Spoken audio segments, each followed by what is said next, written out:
Hey there, and welcome to the Big Apple Scroll podcast. My name is Sam. And my name is Steve. And today we're asking what's the crack about cars? Something to say? No, I was just going to say it should be very interesting. Well, I hope it will be for you at least. So we're going to talk about our experiences with cars, if we have any. I'm sure we have something to say. Whether or not we love cars, what are our favorite cars, maybe car TV shows. Comparing modern and classical cars. Are modern better than classical or vice versa? We will think about any car problems we may have had, ideal color, iconic cars, all kinds of lovely questions for your car lovers that may be listening today. So, are you sitting comfortably, Stephen? Yes, I'm raring to go. Raring to go. We're ready to go into first gear. And in Northern Ireland, we say car. You love to pronounce the R. You're from England, or in your part of England, you do pronounce the... Yes, R, yes. A little bit less pronounced, maybe. A little less pronounced. Sometimes people still say motor car. Right, yeah, I've heard that Especially too. when you're talking about a classic car, they would say something, it's a motor car. Not just a car, it's a motor car. It's a motor car, right. Yes. Do you have a driver's license? I still have my first driving license that I took when I was 17. I don't think it works anymore. Yes, though. It does. Yes, does it? Yes, it. Goodness. I got it in 1977. Okay. On the 8th of September, and it expires when I am 70. Okay. The interesting thing is, it's the old type. It doesn't have a photo. Right. And I can drive anything, including a steamroller and a lorry. Wow. And do you want to drive a steamroller? No. Wow. This is a difference because I learned to drive, I was 2000, I think, when I got my first driving license. I was 17 and it expired after 10 years. It had a photo and it limited me to, I can't drive a steamroller. I promise you that. And I'm now on my second driving license, so I guess, let me see. It will expire next year, but it's a UK driving license, so I don't use it at the moment, as I'm in Russia. But I have been driving for about 20 years. 20 years. Although not so much when I'm living in Russia. Yes, I've been driving. What would it be? 43 years. Yeah. Goodness. It's a little while. So I want to ask you a question about it. Did you pass your driving your driving test on your first attempt? I did. Oh, well proud done. to say. I didn't. And we also had a theory to do as well, and I did okay in that as well. I did well in that too. It wasn't rocket science. It wasn't so hard. But first time I passed it, I didn't get so nervous, although I was nervous beforehand. I tend to be kind of not nervous when it comes to test, or at least able to cope with it, if you like. So, but you didn't pass first time? The first time I was I wasn't very nervous, but when I did the 3-point turn, I hit the curb on the back reverse. Right. And he said he failed me for that, and also for driving too close to another vehicle. Right. The second time I drove much worse, in my opinion. Right. Took a wrong turning and went down the wrong street. But I passed. Yeah. You got it anyway, even though I did. Maybe there was a quota, because sometimes I've heard, I don't know, but sometimes an instructor needs to pass a certain amount of people. He said, "Do you better take those L plates off before I change my mind?" Right. I remember in my test I was allowed 5 minors or something. I think I got 2 or 3 minors. You weren't allowed any majors, of course, because that could be serious accident. But you were allowed something like 5 minors, if I remember properly. And I think I had a couple really minor things, that little itty things, mistakes in my driving, but nothing that would cause an accident. You had to take a separate written test, did you? The separate written test, and actually in 2000 it was done on computer, touchscreen. Even then, it was very sophisticated. We had touchscreen computer. I just had to answer some questions in the car. Yeah. The difference. My father never took a driving test. Yeah. Because he drove in the army, and my grandfather, who drove from 1926 And also never took a test. There were no such thing as tests in those days. You just got a car and you... Well, you had to have a license. I still have his licenses, actually. Yeah. They lasted for a year on a piece of card. Right. And then you had to get a new one, and they cost 1 guinea. Right. Which was a lot in those days? Which was £1 shilling, yes. Right. It was a lot of money. Right. It was, right, okay. A guinea, my goodness. Wow, okay. As a red-blooded... Oh, hang on. What was your first car? I should ask that. Well, this is a strange question because all my family were in the motor trade. My grandfather and father were dealers in cars. Right. So I didn't really have my own car for many years. I just sort of drove one of the cars from the garage that my father was sort of not wanting to use. Right. But I suppose my first car really was I can't remember the mark of it now. Not a Hillman Avenger, that's right. Right, I've heard of that. It's a good car? Yeah, they were good cars, Hillmans, yes. Yeah. It was a Roots group. Right. It was taken over by Chrysler. You're talking another language to me. Chrysler I've heard of, yeah. Yes. Wow. I had I think it was 1990... Was it 95 or 98? I'm not sure. I think it was maybe 95. A red Ford Fiesta, I think it was. And it was a cheap car. In fact, the insurance cost me the same amount as the car. And it didn't have power steering, which nowadays is standard. It was normal. But in that car, there was no power steering, and that was my first car. And not a big car, though. It's a small car. And so without power steering, I was able to maneuver it okay, even as a young driver. Yes. One of my cars that my father gave me for some time was an Opel Kadett. Unfortunately, the engine blew up, and because I didn't put any oil in it. Yeah. And the Opel... in fact, Opel, I know, is Vauxhall now, isn't it? I think so, yes. In the UK, it's called Vauxhall, but I believe in the Republic of Ireland, it's called Opel still. Is it? Yes. From what I remember and from what I've seen. So are you a car lover? I always loved cars because I think it's, as I say, it's in the family. My grandfather left school at the age of 12 and went to the local squire, the aristocrat, and because he didn't want to go down the mine, and he said he wanted a job. And the squire said, "What can you do?" He says, "I'm interested in cars." And the squire in 1917, just started changing his horse-drawn livery to cars. Right. So he gave him a job, and then it's always been in the blood. I've always loved old cars, really. Wow. I grew up around them, as you see. Yeah. So it was not unusual. I knew all the different ways of how to start the old cars and how to drive them. Did you ever tinker mechanically or anything? I wasn't very good at tinkering mechanically. That was not my style. I was good at polishing them, but not tinkering. Okay, very good.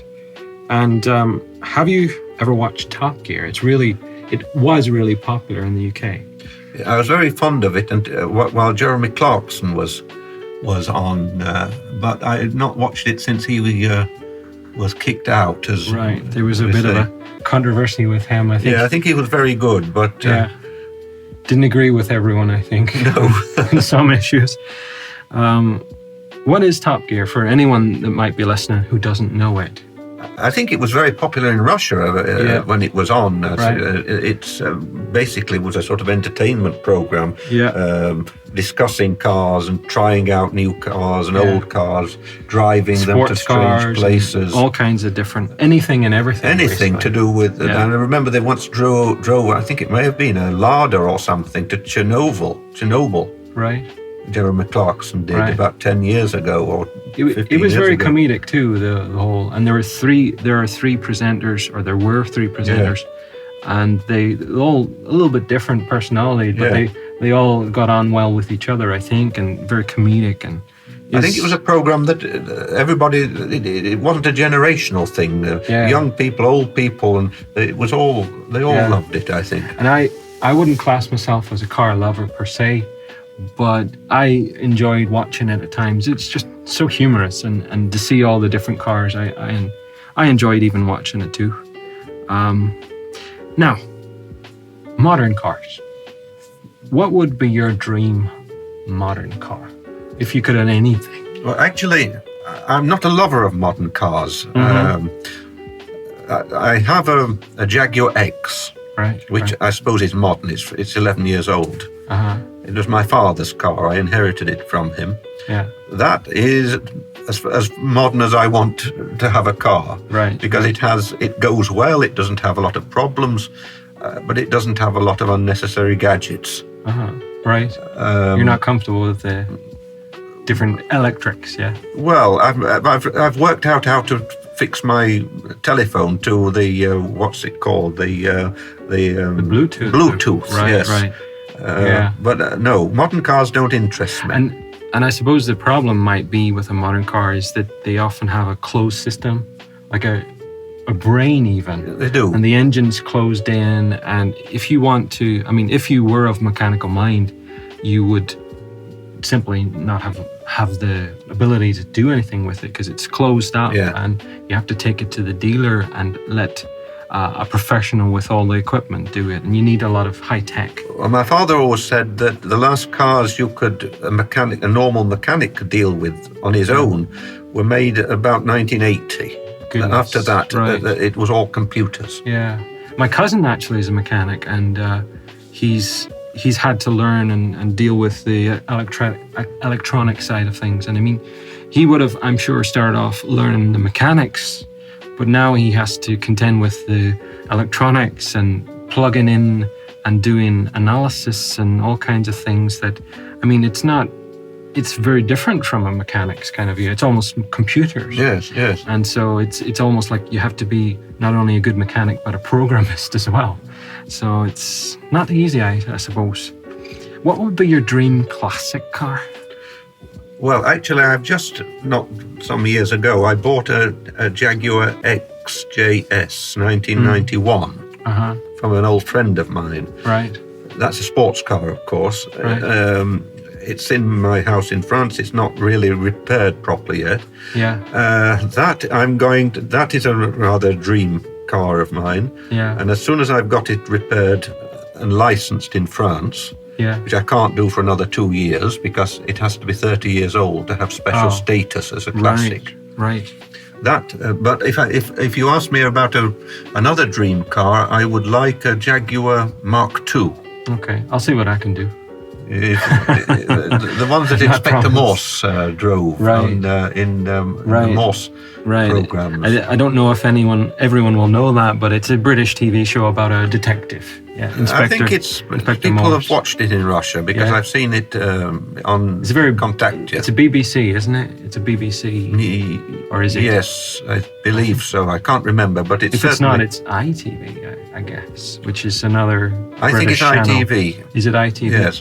Which I think stands for International Television or something. Independent television. Independent. That makes more sense. And it's another very popular. It was at least a very popular British TV channel. It's still.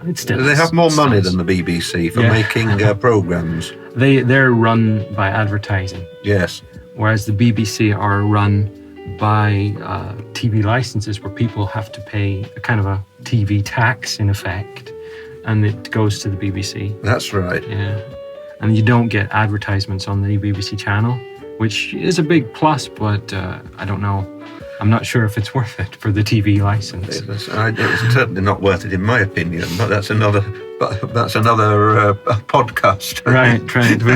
We'll complain about that later. Dream modern car I'm going to share with you. My parents have a Volkswagen Golf, and not necessarily the newest, but I enjoy it. It's a small car again. For me, it doesn't have to be a big car necessarily, but it's a lovely car to drive. I've driven a Volkswagen Golf, and it's a lovely car to drive. Feels nice and solid, maneuverable.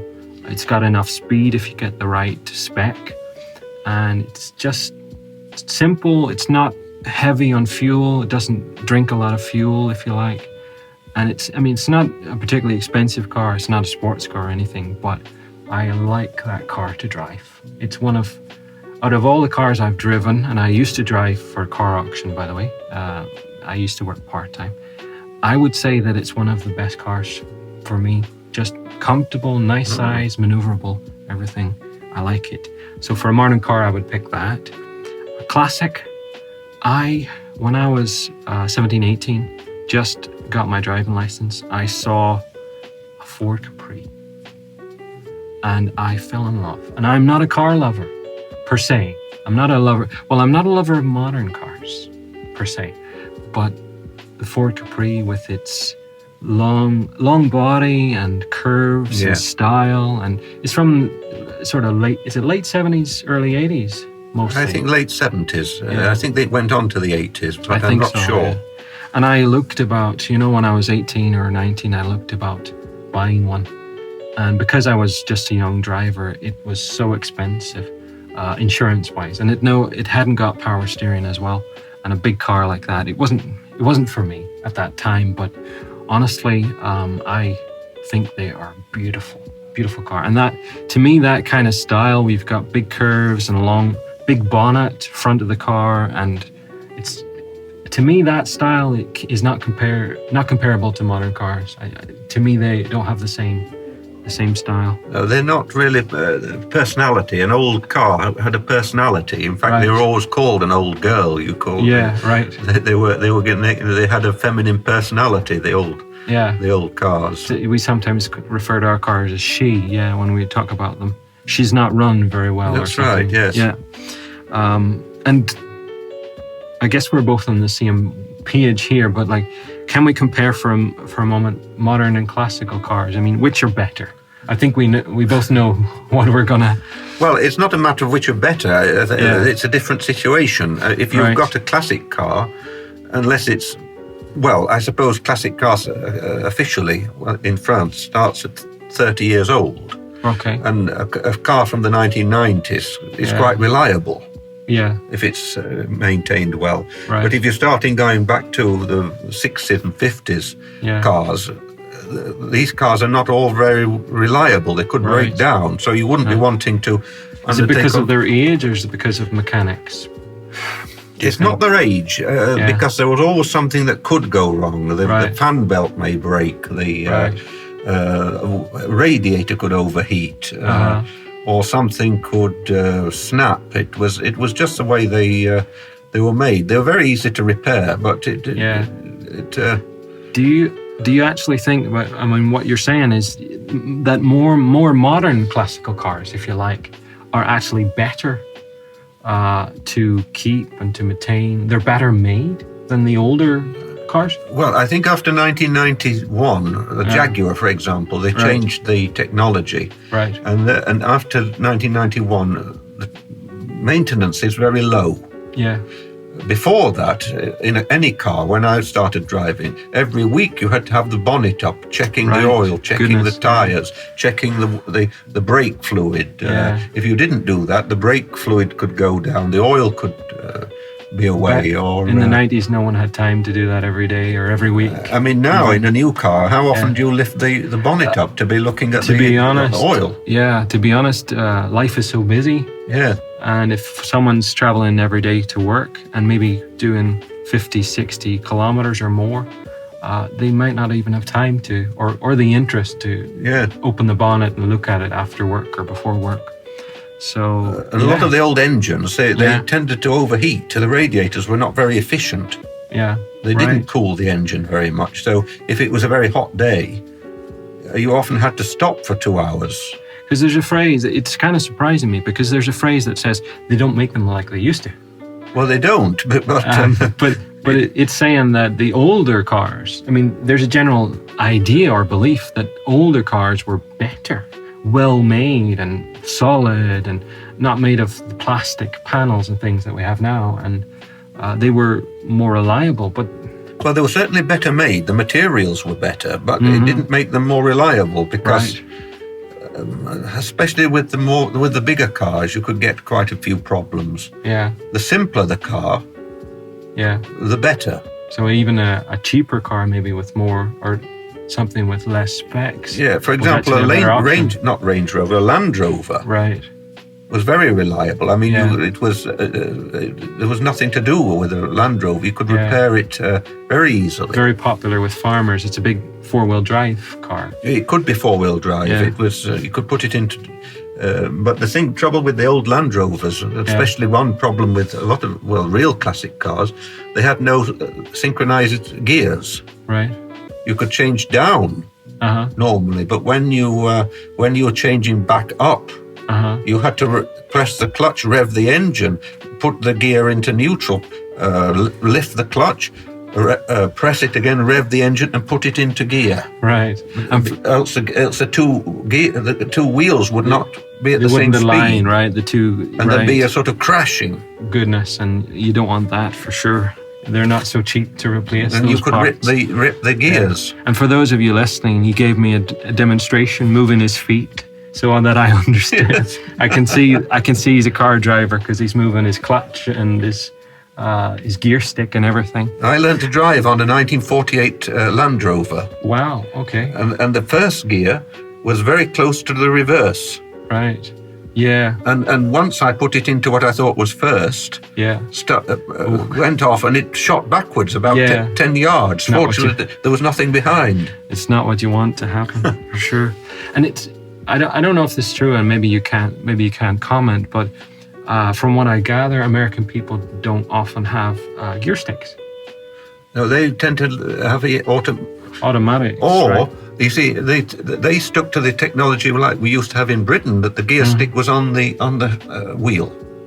Right, I've driven cars like that. You changed the gear with a wheel handle. Yeah. I've driven cars like that as well, actually, when I was driving for a car auction. And there are modern automatic cars where you can have the option of changing it by pressing the buttons. Yeah. And it's quite comfortable, though you still have to get used to the idea. For me, I mean, I drove what Americans call drive stick. I learned with a manual car with a gear stick and drove for years like that. And it's perfectly part of my routine. And it's an automatic response. It's not unusual. Have you ever driven an automatic? My Jaguar is automatic, but I'm still a bit wary of it because it's different driving. You don't feel as if you're in control of the car. And it decides when to change up and change down. I think it's less fuel efficient. Would you? I think so. Yes. Because when you change it yourself, you feel it. You do it more. Well, I do anyway. I do it more quickly, more smoothly, I think, than what the car will do in automatic. But it's when you start the car off. Yeah, it's rather strange, or slow down. Right. You don't seem to have the control over the over the car as much as you would. You can push the clutch when you're going very slowly, and you can have the car going at maybe what we call few miles per hour. In the UK, we use miles per hour. Well, my father always said that a good driver never drives on his brakes. Right. You always drive with the gear. He probably would say I was a bad driver. If you have to put the brake on, you're a bad driver. Except when you come to a complete stop, but you should never have to. I have a little bit of a habit if I'm going very slowly to push the clutch and a little bit on the brake as well. Yeah, then you'll wear the clutch out. Right. It's maybe it's not a good habit. Yes. Okay. Now, problems. Because occasionally, and we've hinted at it already, cars have problems. Have you ever had any memorable problems with any of your cars? Well, I think I mentioned it before. The first problem I had was when my Opel Kadett blew up in the middle of nowhere. Right. I telephoned. I was about 18 or 19, and my father came out. No mobile phones, yeah. No, I had to go to somebody's house and telephoned him. Right. He came out and was very angry because he said I'd put no oil into the and the engine had seized up. Yeah, your dad said that. I did, yes. Yeah. And was it true? Did you? Yes, it was. Yeah. So I didn't make that mistake again. Right. Right. Other problems. Well, I've had one clutch go, but not suddenly. Yeah. On the present car I've got, it was faulty. It wasn't that I'd driven it badly. Yeah. And that was quite costly to repair. Yeah. something like that can be clutches. But no, I haven't had many problems. What about you? Not too many. I've accidentally, especially when I was a young driver, I accidentally reversed. And very embarrassing. I reversed a couple of times and damaged my car. Nothing serious. I didn't hit anyone. I didn't do any damage to myself, but it was a bit embarrassing. I wasn't a good driver in reverse, especially as a young driver. But there was one memorable time when I was just coming off the motorway, which is a big highway in Northern Ireland, it's this particular motorway only has 2 lanes each way, but I was coming off it and my accelerator cable broke. And it was scary. The car, I was going quite quickly. I mean, it's a high-speed road, and I was coming off the motorway and it broke, and I had to very quickly get out of the way of other speeding vehicles. And that was a bit scary and a bit shocking. And it wasn't, if I remember correctly, it wasn't the best day. It wasn't very, very cold, but it wasn't particularly good weather. And I just wanted to get home. But I did have a mobile. It was not so long ago, I guess maybe 10 years ago. And the mobiles were available, and I called my parents, and they were across town, and we got it sorted. But it wasn't so nice. It hadn't been repaired properly.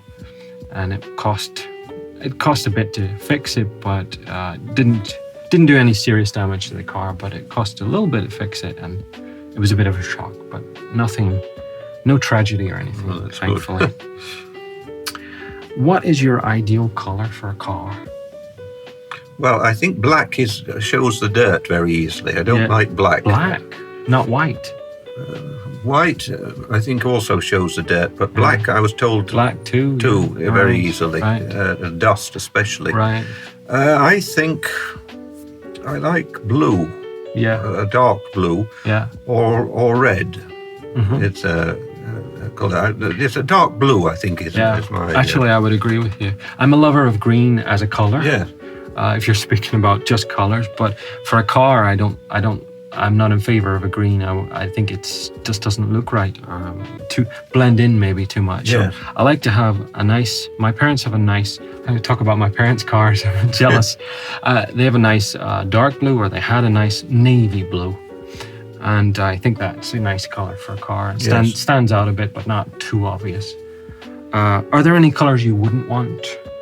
Well, I wouldn't want yellow or something like right. that. I do remember somebody who had a yellow car, and it looked ridiculous. It looked like a canary coming down the road. Bright yellow. Yes. I was going to say the same, actually. Bright yellow or a pink. Pink, yes. They're for ladies, right? And maybe even not for every lady, I think. No, I think it's a bit strange. Even my mum wouldn't go for those colours, actually.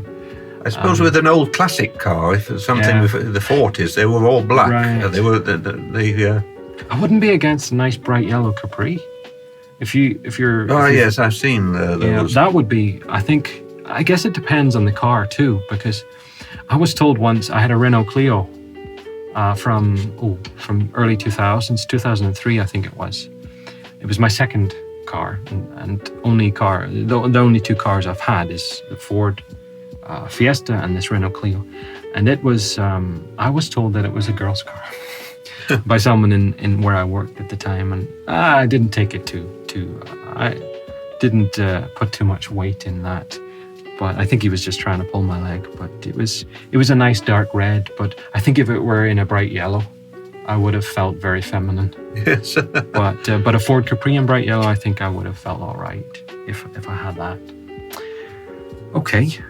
I think about cleaning cars. My grandfather always was very particular about cleaning cars, because a lot of chauffeurs, right, when they're waiting for their clients coming out of business, they're always polishing their car.